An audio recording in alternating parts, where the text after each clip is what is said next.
अर्थसंकल्पात भेदभाव केल्याचा विरोधकांचा आरोप निंदनीय. विरोधक जाणून-बुजून जनतेची दिशाभूल करत असल्याचा वित्तमंत्र्यांचा आरोप.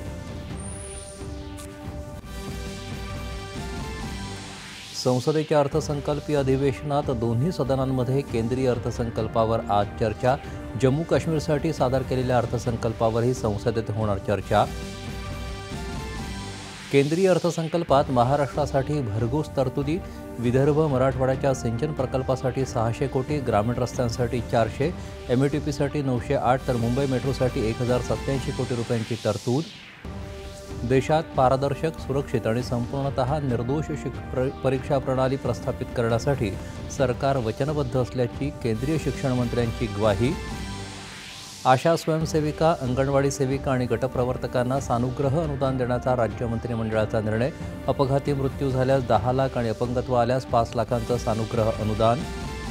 नेपाळमध्ये काठमांडू इथल्या त्रिभुवन आंतरराष्ट्रीय विमानतळावर एका खाजगी विमानाचा अपघात, 18 जणांचा मृत्यू.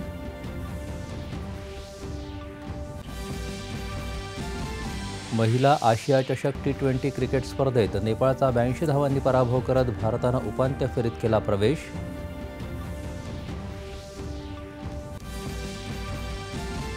राज्यात सरासरीच्या 123% पाऊस, पेरण्या समाधानकारक झाल्याची कृषी विभागाची माहिती.